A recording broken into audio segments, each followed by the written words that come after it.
जय हिंद दोस्तों। मैं विशाल राज लक्ष्मी कंपटीशन क्लासेस में आपका एक बार फिर से स्वागत करता हूं। आज का जो क्लास रहने वाला है ये हमारा बिहार की ये नदियां हैं। क्या है ये? बिहार की नदियां। आज का जो टॉपिक है ये बहुत ही खास और महत्वपूर्ण टॉपिक है और इसका नाम है बिहार की नदियां।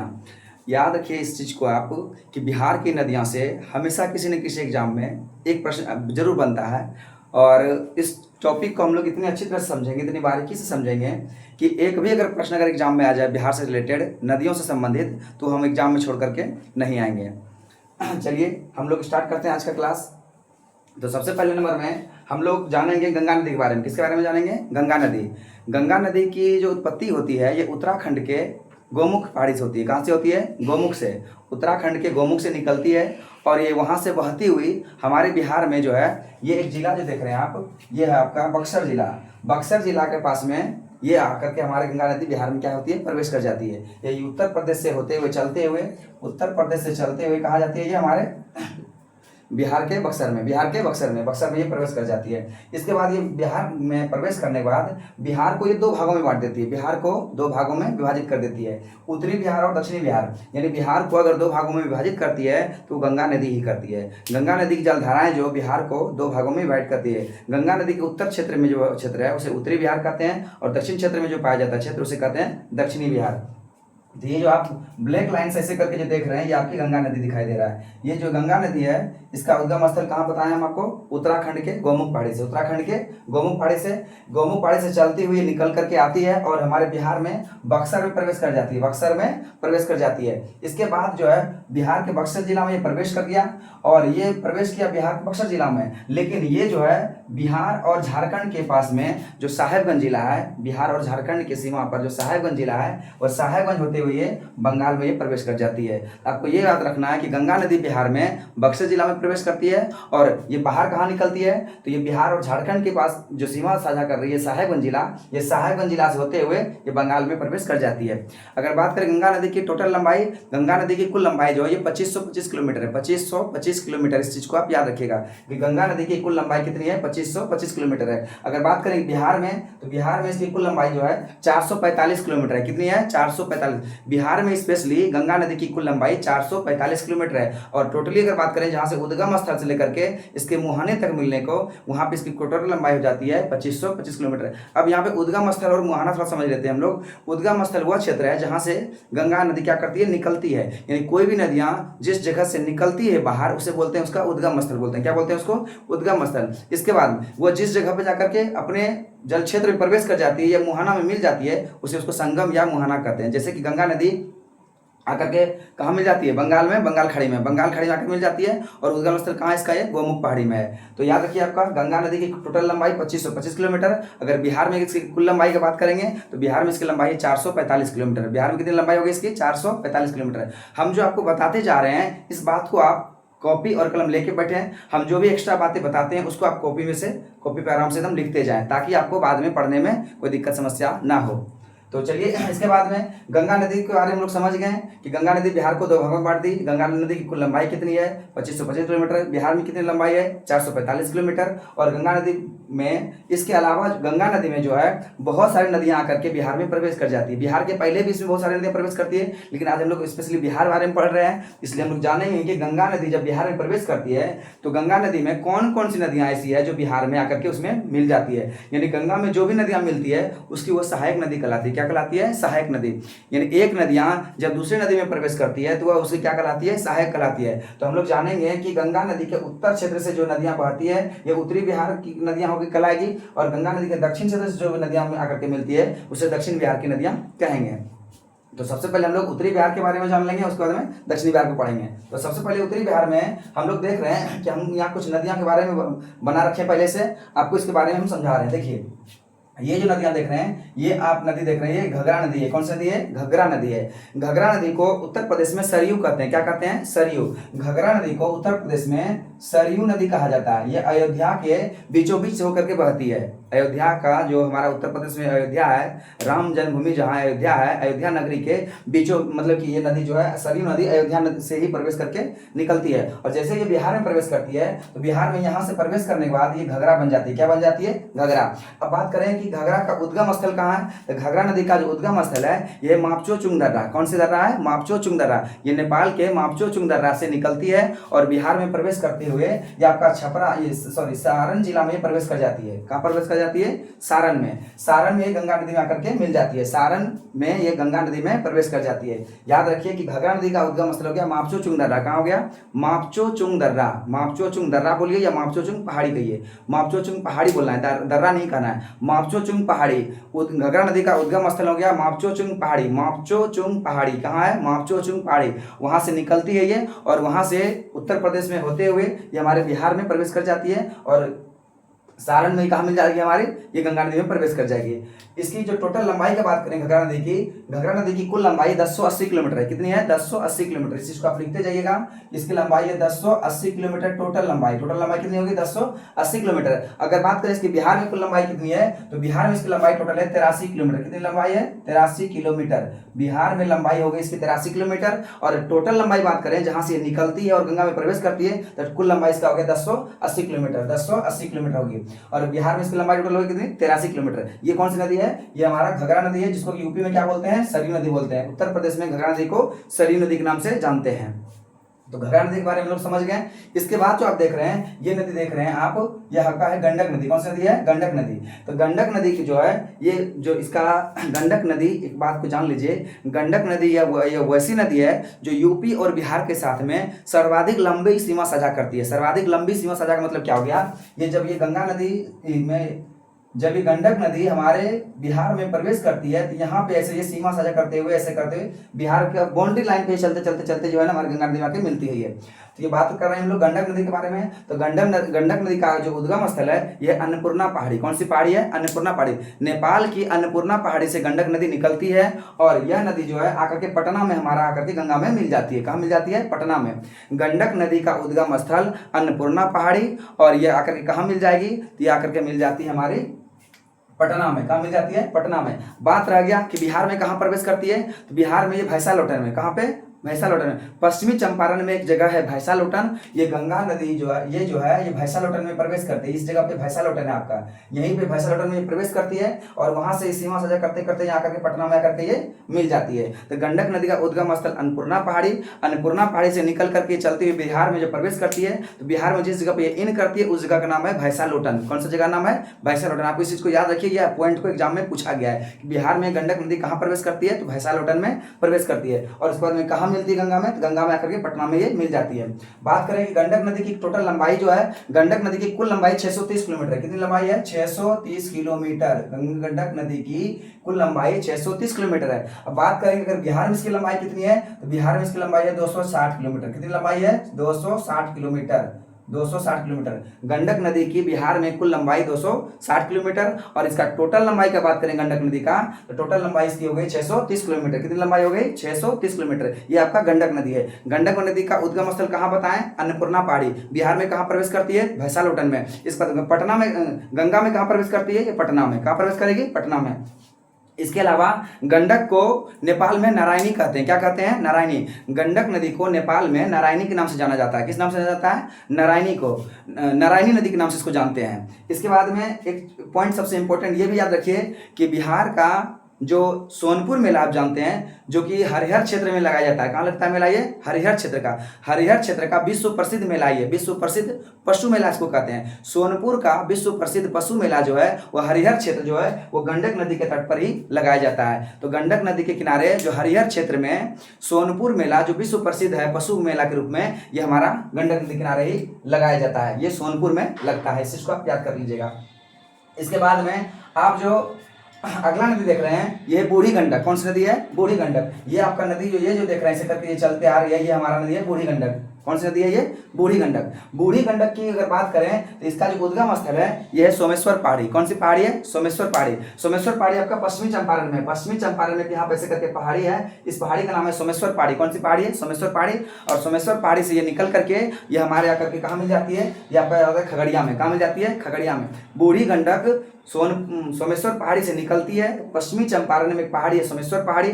सोमेश्वर पहाड़ी से निकल करके हमारा खगड़िया में आकर के गंगा नदी में ये मिल जाती है। कहाँ मिल जाती है, खगड़िया में। कहाँ मिल जाएगी, ये गंगा नदी में। तो सोमेश्वर पहाड़ी से निकली और कहाँ मिल जाएगी करके खगड़िया में। एक बात आप इस चीज को नोट कीजिएगा कि गंडक, बूढ़ी गंडक जो है ये उत्तरी बिहार की सबसे तेज प्रवाहित होने वाली नदी है, यानी कि इसकी धारा बहुत ही तीव्र धारा होती है, इसलिए इसको तेज धारा वाली नदी कहते हैं। क्या कहते हैं इसको? तेज धारा वाली नदी। अगर प्रश्न पूछ दिया जाए कि उत्तरी बिहार की ऐसी कौन सी नदियां हैं जो सबसे अधिक तीव्र गति से बहती है, तो सबसे अधिक तीव्र धार से बहने वाली नदी है वो बूढ़ी गंडक है। क्या है? बूढ़ी गंडक। इसको आप लोग लॉजिक में से याद रखिएगा कि यह इतनी, मतलब कि ये बहते बहते बूढ़ी हो गई, बहते बहते क्या हो गई? बूढ़ी हो गई। इसको बहने का एक्सपीरियंस ज्यादा है, इसलिए बहुत तेज बहती है। इसके याद रखने का तरीका याद रखिएगा, आप क्या करिएगा, करिएगा बूढ़ी गंडक है। बूढ़ी गंडक मतलब क्या हो गया? ये बहते बहते बूढ़ी हो चुकी है, बहते बहते क्या हो गई? बूढ़ी हो गई। और जितना बूढ़ी हो गई उसको उतना ज्यादा बहने का एक्सपीरियंस है, इसलिए ये बहुत ही तेज गति से बहती है। याद रखिएगा, सबसे तीव्र गति से बहने वाले उत्तर बिहार की सबसे तीव्र गति से बहने वाली नदी कौन सी है? ये आपका बूढ़ी गंडक है। कहां से निकलती है? सोमेश्वर पहाड़ी से। कहां से निकलती है? ये सोमेश्वर पहाड़ी से निकलती है। और कहां प्रवेश करती है? ये आपका खगड़िया में गंगा नदी में मिल जाती है। इसके बाद में अगर अगला नदी की बात करें, हाँ एक बात ये भी याद रखिए, बूढ़ी गंडक की अगर कुल लंबाई की बात करें, इसकी कुल लंबाई है 320 किलोमीटर। कितनी लंबाई है? 320 किलोमीटर। ये बिहार में ही उत्पन्न हुआ है और बिहार में गंगा में प्रवेश कर गया, इसलिए इसकी टोटल लंबाई जो भी है ये बिहार की ही लंबाई है। ये सोमेश्वर पहाड़ी में से निकली और कहाँ मिल गई? खगड़िया में, पटना में। तो इसकी टोटल लंबाई 320 किलोमीटर। ये कौन सी नदी है? बूढ़ी गंडक। उत्तरी बिहार की सबसे तीव्र धार वाली ये नदियां हैं। चलिए इसके बाद हम लोग अगला नदी जानते हैं। इसके बाद अगला नदी देख रहे हैं, आपका है बागमती। कौन सी नदी है? बागमती। बागमती नदी के बारे में अगर बात करें तो बागमती नदियां जो है इसका उद्गम स्थल आपका महाभारत श्रेणी से है। कहां से? ये महाभारत श्रेणी से। बागमती नदी जो है इसका उद्गम स्थल महाभारत श्रेणी से है। नेपाल में एक पहाड़ी है महाभारत श्रेणी से बागमती नदी का क्या होता है? उद्गम स्थल होता है। और इसके बाद यह जो है यह आकर के बेगूसराय में, कहाँ पे? बेगूसराय में आकर के ये बूढ़ी गंडक में मिल जाती है। कहाँ मिल जाती है? बूढ़ी गंडक में। ये गंगा नदी में डायरेक्टली प्रवेश नहीं करती है, ये जाकर के बूढ़ी गंडक में मिल जाती है। यानी कहने का मतलब एक तरह से ये कह सकते हैं कि बूढ़ी गंडक की ये एक तरह से सहायक नदी है। कौन सी नदी है? ये सहायक नदी है। तो बागमती जो है कहाँ से निकली है? बागमती निकली है महाभारत श्रेणी से। कहाँ से निकली है? महाभारत श्रेणी से। और ये कहाँ जाकर मिल गई? ये बेगूसराय में बूढ़ी गंडक में प्रवेश कर गई। बूढ़ी गंडक में जाकर के ये मिल गई, उसके बाद जाकर के गंगा नदी में ये मिलती है।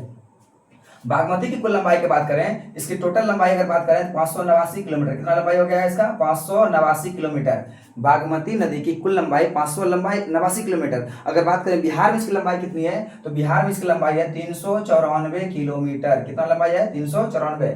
टोटल लंबाई की बात करें इसका, जहां से निकला और जहां प्रवेश किया, इसकी टोटल लंबाई हो गया 589 किलोमीटर। अगर बात करें कि बिहार में इसकी, तो बिहार में इसकी जो लंबाई है 394 किलोमीटर है। कितने है? 394। टोटल लंबाई बात करेंगे 589 किलोमीटर। कितना है? 589। और बिहार में कुल लंबाई की बात करेंगे, बिहार में 394 किलोमीटर। ये नदी है बागमती। कौन सी नदी है? बागमती। बागमती का उद्गम स्थल कहाँ हो गया आपका? महाभारत श्रेणी। कौन सी श्रेणी है? महाभारत श्रेणी। और कहाँ मिल गई? ये बेगूसराय में बूढ़ी गंडक में मिल जाती है। ये गंगा नदी में डायरेक्ट जाकर के नहीं मिलती, ये बूढ़ी गंडक में मिल जाती है।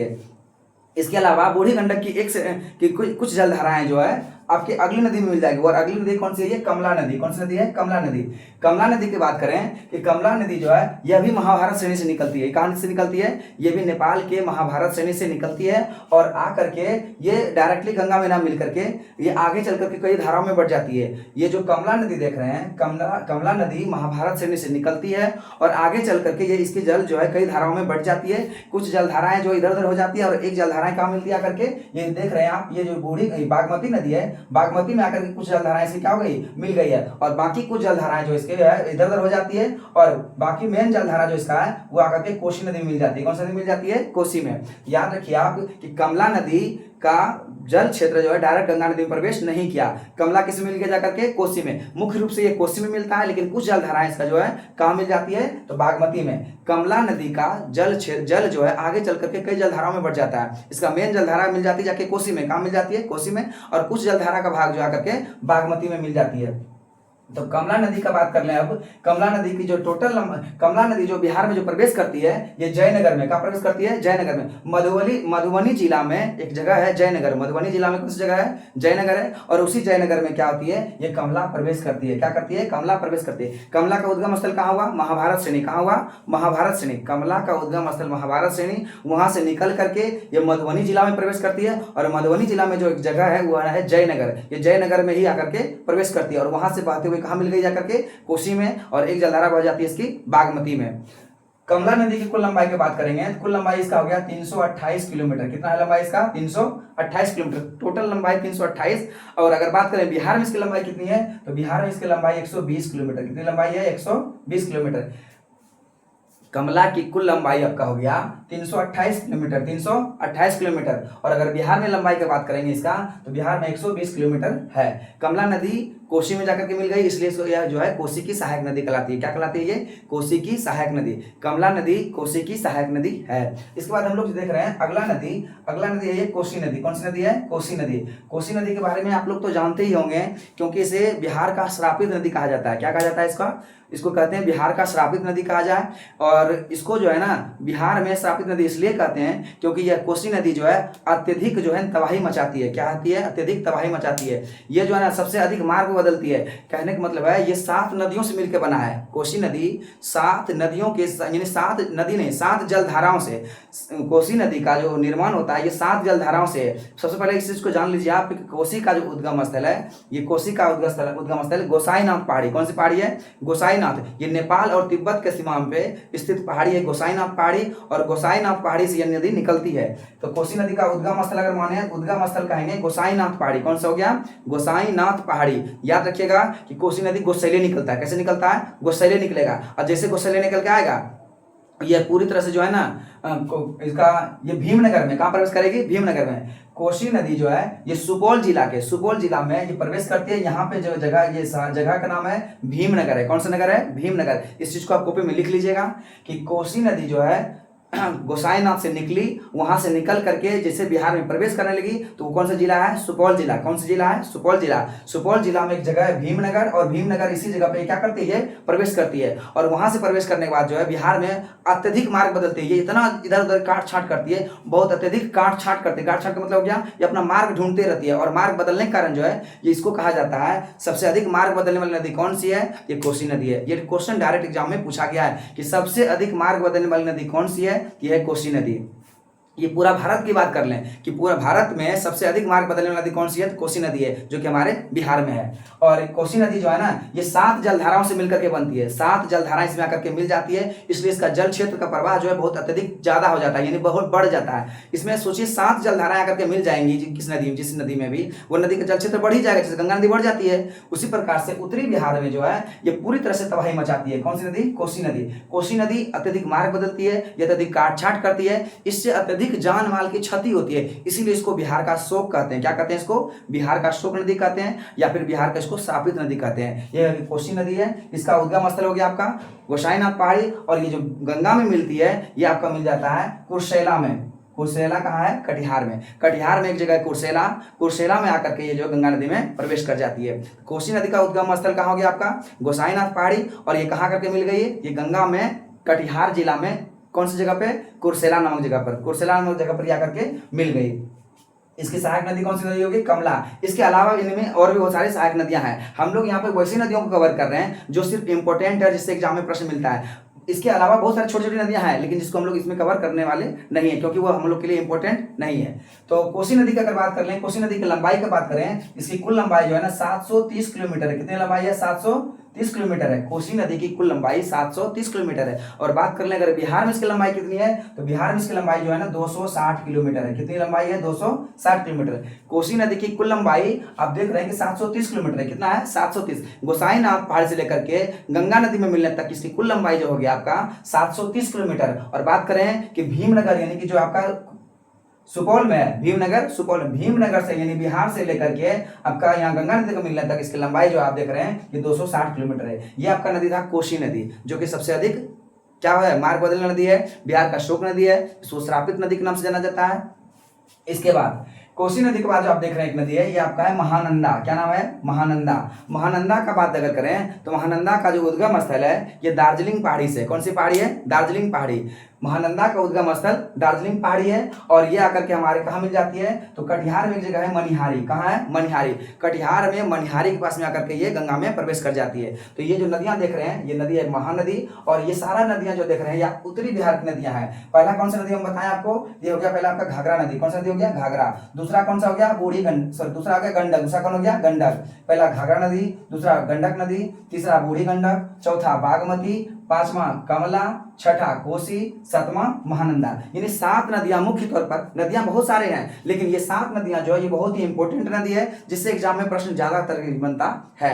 तो इसलिए करके हम लोग ये मुख्य मुख्य नदियों को हम लोग क्या कर रहे हैं, कवर कर रहे हैं। और ये 7 नदियां जो है उत्तर बिहार से आकर के हमारी गंगा नदी में प्रवेश करती है। आप सोच सकते हैं उत्तर बिहार से जितना भी नदियां निकलती है ये सब में पानी जो है ना सालों भर रहती है, क्योंकि ये सारा सारा क्या है, हिमालयन नदियां हैं। कौन सी नदियां हैं, हिमालयन नदियां हैं। और हिमालयन नदियों में जल का क्षेत्र जो है ये सालों भर क्या होती है, भरी पड़ी रहती है। इसलिए गंगा में जो है जल की कभी भी कमी नहीं होती है। इसके बाद हम लोग जो पढ़ने वाले हैं गंगा के दक्षिण बिहार की नदियां। गंगा में जो दक्षिण बिहार से जो मिलने वाली नदियां हैं अब हम लोग उसके बारे में जानेंगे। उत्तरी बिहार को हम लोग अच्छी तरह से समझ चुके हैं। इसके बाद जो है हम लोग दक्षिणी बिहार में जितना भी नदियां गंगा में प्रवेश करती है हम लोग इसके बारे में अब पढ़ेंगे। तो चलिए आइए स्टार्ट करते हैं हम लोग इधर आगे। ये सबसे पहला नदी जो आप देख रहे हैं ये आपका है कर्मनाशा नदी। कौन सी नदी है, कर्मनाशा नदी। कर्मनाशा नदी के बारे में अगर बात करें तो इसको जो है ना, इसको श्रापित नदी कहते हैं। क्या कहते हैं इसको, श्रापित नदी कहते हैं। और यह नदी का मूल नाम अर्थ होता है कर्म को नाश करने वाला। क्या है इसका नाम, है कर्म को नाश करने वाला नदी। कर्मनाशा को कर्म को नाश करने वाला नदी कहते हैं। इसको श्रापित नदी भी कहते हैं। इसको क्या कहते हैं, श्रापित नदी भी कहा जाता है। यह जो निकलती है ये निकलती है बिंद पहाड़ी से। कौन सी पहाड़ी से निकलती है, बिंद पहाड़ी से। कर्मनाशा नदी का उद्गम स्थल बात करें ये बिंद पहाड़ी का आपका ये कैमूर श्रेणी, कैमूर का जो पहाड़ी है, कैमूर का जो श्रेणियां है उसी श्रेणी में एक पहाड़ी है बिंद पहाड़ी, उसी से जो निकलती है कर्मनाशा नदी। कौन सी नदी निकलती है, कर्मनाशा नदी। और बाकी ये कर्मनाशा नदी यहाँ से निकलते हुए ये उत्तर प्रदेश से होते हुए हमारे बिहार में प्रवेश करती है। कहाँ पे, बक्सर में। बक्सर में ये जगह ये चौसा है। बक्सर में कौन सी जगह है, चौसा। बक्सर में चौसा में क्या करती है, प्रवेश कर जाती है। गंगा नदी भी बक्सर के चौसा में ही प्रवेश करती है। गंगा नदी भी बक्सर के चौसा में प्रवेश करती है। और ये जो आप कर्मनाशा नदी देख रहे हैं ये भी आपके बक्सर के चौसा में ही प्रवेश करती है। तो कर्मनाशा नदी के बाद में जो अगला नदी देख रहे हैं आप, ये नदी है आपका सोन नदी। कौन सी नदी है, सोन नदी। सोन नदी की अगर बात करें, सोन नदी अपने दृष्टिकोण से बहुत ही इंपॉर्टेंट महत्वपूर्ण नदी है। क्यों, क्योंकि इस पे बिहार में जो है एक डैम बनाया गया है, उसका नाम है डेहरी ऑन सोन। क्या नाम है इसका, डेहरी ऑन सोन। ये डेहरी ऑन सोन जो है ये जो बांध बनाया गया है, ये डैम जो बनाया गया है ये आपका सोन नदी पर है। कहाँ पे है, सोन नदी पर। और सोन नदी जो है ये सबसे अधिक दक्षिण बिहार की सबसे लंबी अगर नदी बात करें गंगा में सहायक नदी कौन सी है, अगर प्रश्न दिया जाए कि गंगा की सबसे लंबी दक्षिण बिहार की सहायक नदी कौन सी है, ये है सोन नदी। कौन सी नदी है, सोन नदी। सोन नदी की लंबाई जो है दक्षिण बिहार में सबसे अधिक है, इसलिए इसको जो है ना गंगा की सर्वाधिक लंबाई वाली दक्षिण बिहार की नदियों में गिना जाता है। सोन नदी को दक्षिण बिहार की सबसे लंबी सहायक नदी कहते हैं। दक्षिण बिहार की सबसे लंबी सहायक नदी कहते हैं, ये सोन नदी है। सोन नदी का जो उद्गम स्थल है ये आपका हो गया अमरकंटक से। कहां से हो गया, अमरकंटक से। सोन नदी का उद्गम स्थल अमरकंटक पहाड़ी है। और यह कहां मिल गया जाकर के, ये पटना में। कहां मिल जाता है ये, पटना में। पटना में। कहां मिल गया ये, पटना में। सोन नदी का उद्गम स्थल अमरकंटक पहाड़ी और ये गंगा में कहां मिल गई जाकर के, ये पटना मिल गई। सोन नदी पे कौन सा बांध है, कौन सा डैम है, डेहरी ऑन सोन। कौन सा है, डेहरी ऑन सोन। डेहरी ऑन सोन आपका सोन नदी पर ही है जो कि हमारे बिहार में है। बिहार की ये सबसे सर्वाधिक लंबी सहायक नदियों में इसका गिनती किया जाता है। इसके बाद जो अगला नदी देख रहे हैं आप ये है पुनपुन नदी। कौन सी नदी है, पुनपुन नदी। पुनपुन नदी की बात कर लें तो पुनपुन नदी का जो उद्गम स्थल है ये पलामू पहाड़ी, ये झारखंड में, झारखंड के पलामू की पहाड़ी से ये निकलती है। कौन सी नदी, ये पुनपुन नदी। पुनपुन नदी झारखंड के पलामू से निकल करके ये आपका गंगा नदी में प्रवेश कर जाती है। गंगा नदी में आकर के ये मिल जाती है। तो गंगा की ये क्या हो गई, सहायक नदी हो गई। पुनपुन नदी का उद्गम स्थल कहाँ हो गया आपका, पलामू का झारखंड, झारखंड का पलामू पहाड़ी और ये आकर के गंगा में प्रवेश कर गई। इसके बाद जो अगला नदी देख रहे हैं आप ये आपका फल्गु नदी है। कौन सी नदी है, फल्गु नदी। फल्गु नदी का अगर बात करें तो इसका उद्गम स्थल है छोटा नागपुर का पठार, झारखंड का छोटा नागपुर का पठार, वहां से ये नदी निकलती है। कौन सी नदी है, फल्गु नदी। कौन सी नदी है, फल्गु नदी। और ये कहाँ आकर मिल जाती है, गंगा में आकर के प्रवेश कर जाती है। कहाँ मिल जाती है, गंगा में प्रवेश करती है ये। इसके बाद अगली नदी है, यह है सकरी नदी। कौन सी नदी है, सकरी नदी। सकरी नदी का भी उद्गम स्थल ये छोटा नागपुर का पठार है। सकरी नदी का भी उद्गम स्थल कहाँ है, छोटा नागपुर का पठार, छोटा नागपुर का पठार। और ये सकरी नदी यहाँ से निकल करके ऐसे चलते हुए पटना में आकर के गंगा में प्रवेश कर जाती है। आप जान लीजिए कि यहाँ से ये जो क्षेत्र देख रहे हैं ये पटना का ही क्षेत्र है। ये सब क्षेत्र क्या है, पटना का ही क्षेत्र है। पटना जिला में होते हुए, पटना जिला से होते हुए कहाँ जाती है, गंगा नदी में प्रवेश कर जाती है। कौन सी नदी, सकरी नदी। इसके बाद अगली नदी जो देख रहे हैं आपका है क्यूल नदी। कौन सी नदी है, क्यूल नदी। क्यूल नदी का जो उद्गम स्थल है ये आपका है खगड़िया पहाड़ी। कौन सी पहाड़ी है? खगड़िया पहाड़ी। कौन सी पहाड़ी? खगड़िया पहाड़ी। और खगड़िया पहाड़ी जो हजारीबाग में, कहाँ है? झारखंड के हजारीबाग में खगड़िया पहाड़ी है। और वहीं से निकलती है आपका ये कौन सी नदी? क्यूल नदी। और क्यूल नदी ऐसे होते हुए आपका लखीसराय होते हुए गंगा में प्रवेश करती है। कहाँ प्रवेश कर जाती है? लखीसराय होते हुए गंगा में प्रवेश करती है। कौन सी नदी है ये? क्यूल नदी है। इसके बाद जो अगला नदी आप देख रहे हैं, एक नदी ये आपका जमुई जिला से निकलती है। कौन सी नदी है ये? अजय नदी। कौन सी नदी है ये? अजय नदी। अजय नदी हमारे बिहार में प्रवेश गंगा में नहीं करती है, ये पश्चिम बंगाल में चली जाती है, लेकिन इसका उद्गम स्थल कहाँ है? जमुई जिला। जमुई जिला के बटपहाड़ से, जमुई जिला में एक जगह है बटपहाड़, पहाड़ का नाम है बटपहाड़, नाम है बटपहाड़।